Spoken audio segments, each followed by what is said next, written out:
ये उस समय की बात है जब मैं बहुत छोटा था और मेरा भाई रजत एक फुटबॉलर था। मेरा पूरा परिवार एक बार उसको खेलते देखने के लिए एक पार्क में गए।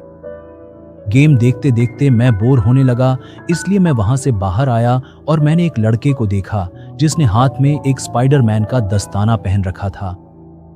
मैं स्पाइडरमैन का बहुत बड़ा फैन था, इसलिए मैं आगे जाकर उससे बात करने लगा। उसने मुझे कहा कि उसकी वैन में एक और स्पाइडरमैन वाला दस्ताना है और मैं उसे लेने के लिए उसके साथ वहां गया। वो वैन के अंदर गया। उसके पापा आगे वाली सीट में थे। मैं वैन में चढ़ने ही वाला था कि तभी मेरे पापा ने पीछे से मेरा नाम पुकारा। उस लड़के ने तभी मुझे धक्का दिया और वो लोग काफी तेज गति से वहां से निकल गए। मेरे पापा ने मुझे उठाकर तुरंत गले लगा लिया। उसके बाद मेरा पूरा परिवार घर आ गया। अगर मेरे पापा को वहां आने में थोड़ी देर हो जाती तो मुझे अंदाजा भी नहीं है कि मैं इस वक्त कहां होता। जो भी इस कहानी को सुन रहा है, मैं उससे कहना चाहूंगा कि कभी भी किसी अनजान आदमी पर भरोसा मत करो।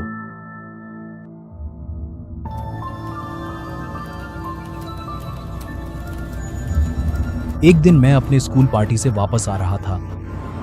मैं अपने दोस्तों के साथ था। हम लोग थोड़े नशे में थे।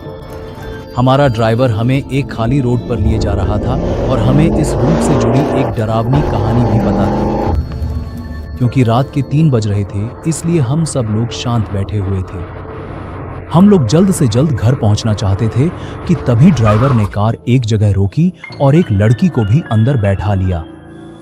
उस लड़की ने अपना नाम मेहर बताया। उसने एक सफेद रंग का कपड़ा पहन रखा था। उसने हमें यह भी बताया कि आज उसकी शादी थी और उसके पति ने शादी तोड़ दी।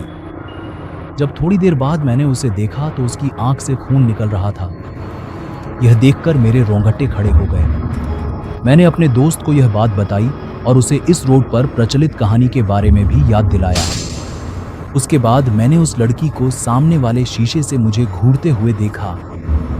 उसने हमसे पूछा कि क्या हम उसके बारे में बात कर रहे हैं। हमारा दिल तेजी से धड़कने लगा और हमने ड्राइवर से वहीं पर कार रोकने के लिए कहा, लेकिन उसने हमारी एक भी नहीं सुनी। मेरी एक दोस्त रोने लगी और पीछे से मेहर भी लगातार रो रही थी। वह कुछ न कुछ बोले जा रही थी। मेरा दूसरा दोस्त भी रोने लगा और हमारी यात्रा खत्म होने का नाम ही नहीं ले रही थी। कुछ देर बाद बाहर थोड़ी सी रोशनी आई। हमने पीछे देखा तो वहां कोई नहीं था। वो एक रात की आत्मा थी और सुबह होते ही वो गायब हो गई थी। अगली सुबह बाथरूम में नहाते वक्त मैं मेहर के बारे में सोच रहा था और जब मैंने खुद को शीशे में देखा तो मेरे गले पर निशान बने हुए थे। जब मैं 8 साल का था तो मैं अपनी दादी के साथ जयपुर में रहता था। कई बार पड़ोसियों ने उस घर में अजीब चीजें देखने का दावा किया था, लेकिन हमें कभी भी घर के अंदर कुछ अजीब नहीं दिखा। हालांकि हमारे पड़ोसियों को विश्वास था कि हमारा घर भूतिया है। वो हमारे घर से इतना डरते थे कि वे किसी उत्सव में भी हमारे यहाँ नहीं आते थे। वे हमसे किसी पंडित को बुलाकर उस आत्मा को भगाने के लिए कहते थे। लेकिन मेरे माता पिता भूत प्रेतों में विश्वास नहीं करते थे। हालांकि मुझे कभी कभी सोते वक्त किसी के छत पर चलने की आवाज सुनाई देती थी। उठकर देखने पर मुझे कोई नहीं दिखता था।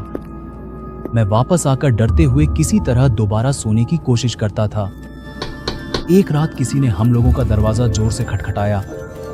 रात के 12 बज रहे थे, इसलिए यह थोड़ा अजीब था। मेरे पापा ने अपनी बंदूक उठाई और बाहर जाकर देखा तो हमारे पड़ोसी को पाया। वो पापा से बोल रहा था कि हमारे घर के पीछे की पाइप टूट गई है और इस वजह से तेज बह रहे पानी ने उसके यहाँ की खिड़की तोड़ दी है। उसे सही करने के लिए वो पापा की मदद करने के लिए भी तैयार था। बेलचा जैसे सामान लेकर मेरे पापा उसके साथ घर के नीचे की ओर गए। थोड़ी देर बाद उन्हें किसी और चीज की जरूरत पड़ी और मुझे वहीं छोड़कर दोनों उस सामान को लेने गए। मुझे बुरा लग रहा था कि वो मुझे अकेले छोड़कर चले गए थे, लेकिन मैं वहीं बैठा रहा। लगभग 10 मिनट बीत गए और मुझे शक होने लगा कि वो अभी तक आए क्यों नहीं।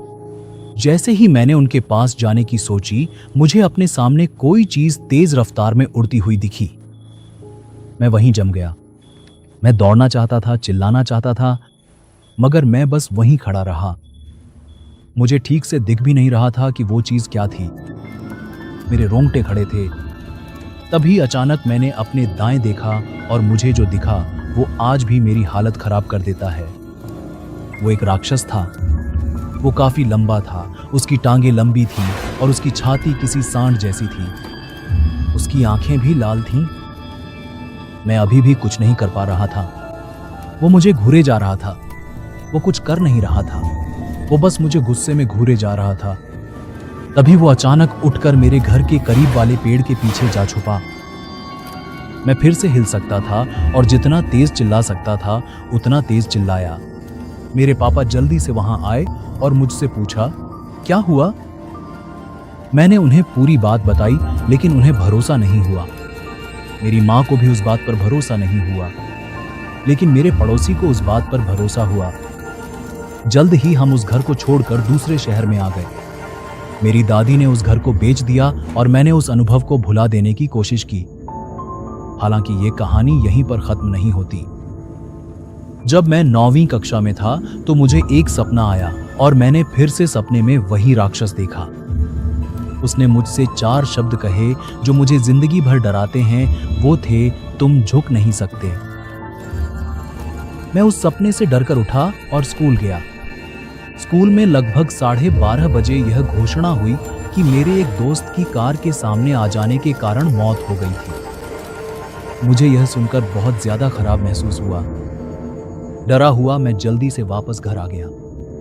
इस बार मेरे माता पिता मुझे एक पंडित के पास ले गए और उसने मुझे 3 दिन के भीतर ही कुछ देने को कहा। 3 दिन बाद उस पंडित ने मुझे एक शक्तिशाली माला दी और उस दिन के बाद से मुझे उस भयानक चीज के सपने आना बंद हो गए।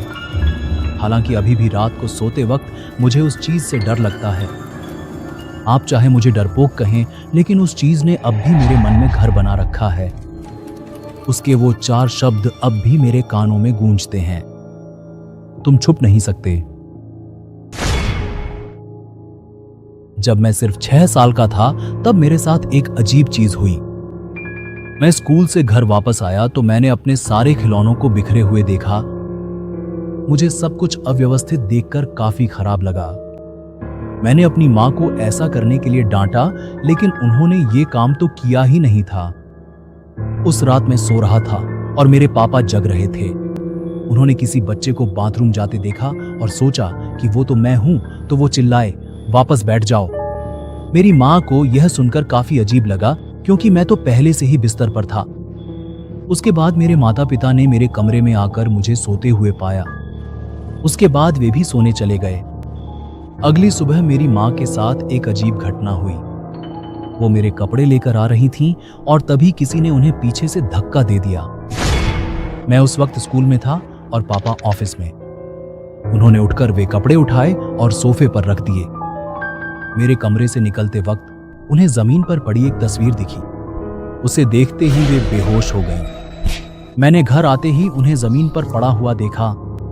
माँ को ऐसे पड़े देखकर मैं रोने लगा। मुझे रोते सुनकर उनकी आंख खुली और उन्होंने मुझसे कहा कि उन्होंने मेरे छोटे कज़न को देखा था। मैंने पूछा, तो क्या हुआ? मेरी माँ ने कहा कि वह तुम्हारे पैदा होने से पहले ही एक एक्सीडेंट में मर चुका है। मुझे अब भी अंदेशा रहता है कि वह किसी दिन फिर से हमें डराने आएगा। जब मैं 40 साल का था, मेरा परिवार एक बड़े से घर में रहता था। उस घर में एक बड़ा सा तहखाना भी था, जहां हम कपड़े धोते थे। उस तहखाने में जाने के लिए एक लिफ्ट की जरूरत होती थी। एक दिन मैं और मेरे भाई माँ के साथ उस तहखाने में गए। मेरे दोनों भाई आपस में खेल रहे थे और तभी मैं घूमते हुए उस तहखाने में खाली जगह पर पहुंचा। मुझे वहां पर कुछ खूनी कदमों के निशान दिखे। वो बिल्कुल मेरे पैर जैसे थे। उन कदमों का पीछा किया तो वो तहखाने के अंत तक जा रहे थे। वहां मैंने एक लड़का और एक लड़की को खड़े हुए देखा। वो दोनों हिल तक नहीं रहे थे। उन्हें देखकर मुझे काफी अजीब लग रहा था। मैंने अपने पीछे मुड़कर देखा तो वहां कोई नहीं था। वापस सामने देखने पर भी कोई नहीं था। वो गायब हो चुके थे। मैं काफी हैरान था कि वो उस दीवार के पार कैसे गए होंगे। कुछ दिन बाद जब मैं लिफ्ट में था तब मुझे वो दोनों फिर से दिखे। मैंने उनसे बात करने की कोशिश की, लेकिन वो कुछ नहीं बोल रहे थे। मैंने ऊपर जाने के लिए जैसे ही बटन दबाए, वो वापस गायब हो चुके थे। मैं काफी हैरान था, इसलिए मैंने चौकीदार को सारी बात बताई। उसने मुझे बताया कि कुछ साल पहले यहाँ 2 बच्चे रहते थे और उनके माता पिता ने ही उनकी हत्या कर दी थी। अब वो दोनों भूत बनकर पूरी बिल्डिंग में घूमते रहते हैं। कुछ साल बाद हमने वो जगह छोड़ दी। मैं बहुत वीडियो गेम खेलती थी, सारा दिन सारी रात, और मेरी माँ को मेरा वीडियो गेम खेलना पसंद नहीं था। कभी कभी तो वो मेरा फ़ोन छीन कर छुपा देती थी। मुझे उस वक्त बहुत ख़राब लगता था और मैं बहुत बोर होती थी। कभी कभी मैं अपना फ़ोन ढूंढने की कोशिश करती, लेकिन वो मुझे कभी नहीं मिलता था। लेकिन मुझे वो कमरा पता था जिसमें वो मेरा फ़ोन छुपाती थी। उस कमरे में हमारे घर का सारा कबाड़ रखा हुआ था। एक दिन मुझे एक तरकीब सूझी और मैं माँ के फ़ोन लेने से पहले ही उस कमरे में एक कैमरा लगाकर आ गई। इस तरह से इस बार मुझे फ़ोन आसानी से मिल जाता। अगले दिन स्कूल से आकर मैंने अपनी माँ को तंग किया और मैंने उस कमरे में कैमरा लगा रखा था। इसलिए मुझे पता था कि माँ जहाँ भी फ़ोन छुपाएगी, मैं उस कैमरे में देखकर ही पता लगा लूँगी। जब मेरी माँ उस कमरे से बाहर आई तो मैं कमरे के अंदर गई और मैंने कैमरा निकाल लिया। मैंने उस वीडियो को देखना शुरू किया, क्योंकि मुझे सिर्फ एक ही चीज़ देखने से मतलब था कि मेरा फ़ोन कहाँ रखा हुआ है। लेकिन पूरे वीडियो में मुझे मेरी माँ दिखी ही नहीं। मैंने वीडियो को शुरू से अंत तक देखा, लेकिन मेरी माँ कहीं भी नहीं दिखाई दी। मेरे पसीने आने शुरू हो गए और मुझे कुछ समझ नहीं आ रहा था। फिर मैंने उस वीडियो के आखिर के सेकंड्स दोबारा से देखे। वीडियो में मैं आई, लेकिन मेरी माँ कहीं भी नहीं थी। मैं बहुत हैरान थी और अब मुझे डर लगना भी शुरू हो गया। मैंने खुद अपनी दोनों आंखों से अपनी माँ को उस कमरे के अंदर जाते हुए देखा था। मुझे कुछ समझ नहीं आ रहा था कि आखिर मेरी माँ उस वीडियो में क्यों नहीं नजर आ रही। मुझे इतना शांत देखकर मेरी माँ मेरे पास आई और मुझसे पूछा कि क्या परेशानी है। मैंने उन्हें वो वीडियो दिखाया और पूरी बात बताई। वो बोली, ये बात तो सच में बहुत अजीब है। मैंने अपनी माँ से पूछा कि क्या वो सच में उस कमरे के अंदर गई थी, और उन्होंने मुझे आश्वस्त करते हुए हाँ में जवाब दिया। मेरे शरीर पर रोंगटे खड़े होने लगे और मेरी हैरानी लगातार बढ़ती जा रही थी। शायद आपने इससे कहीं ज़्यादा डरावनी कहानियाँ सुनी होंगी, लेकिन यह कहानी अभी तक मेरे जहन में जिंदा है। मैं आज भी जब उस वीडियो के बारे में सोचती हूँ तो समझ नहीं पाती कि वीडियो में मेरी माँ की आंखें क्यों नहीं दिखीं, जबकि वीडियो में दरवाज़ा खुलता हुआ साफ साफ दिख रहा था।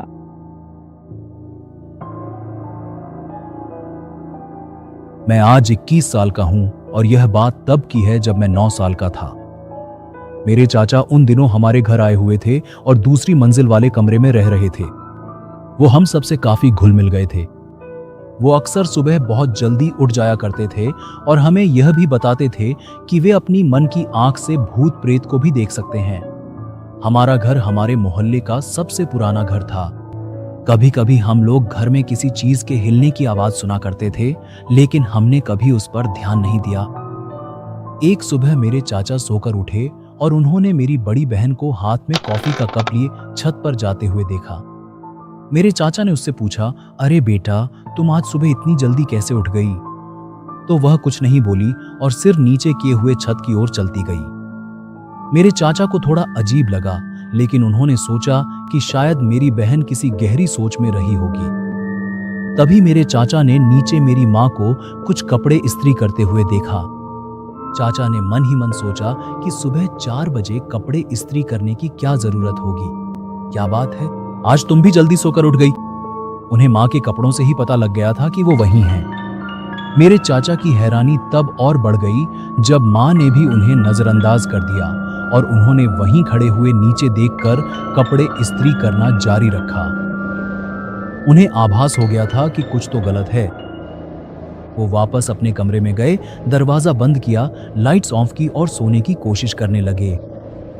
जब वो सुबह सोकर उठे तब 10 बज चुके थे। उन्होंने मेरी माँ और मेरी बहन को सुबह वाली बात बताई। उन दोनों ने मेरे चाचा को बताया कि उनकी आंख पूरी रात नहीं खुली थी। मेरे चाचा को बहुत डर लगा। सुबह जो कुछ भी उनके साथ हुआ उसका ख्याल भुलाए नहीं भूल रहा था। मुझे भी यह बात सुनकर बहुत डर लगा। मैं भी इतना भयभीत हो चुका था कि मुझे घर में अजीब अजीब चीजें नजर आने लगी थीं। मैंने उनके बारे में न सोचने की कोशिश की। अगली सुबह मेरे चाचा 3 बजे ही सोकर उठे। उन्होंने अपने कमरे में एक डरावनी औरत को बैठे हुए देखा। डर की वजह से वो हिल तक नहीं पा रहे थे। थोड़ी हिम्मत करके उन्होंने जोर से कहा, यहां से जाओ। मेरे चाचा ने इतना कहकर अपना चेहरा ढक लिया। कुछ मिनट बाद जब उन्होंने वापस उसी जगह पर देखा तो वह जा चुकी थी। उस रात मेरे चाचा ने सोते वक्त भी लाइट ऑन रखी। उस रात के बाद से मेरे चाचा को हमारे घर में कुछ अजीब नहीं दिखा।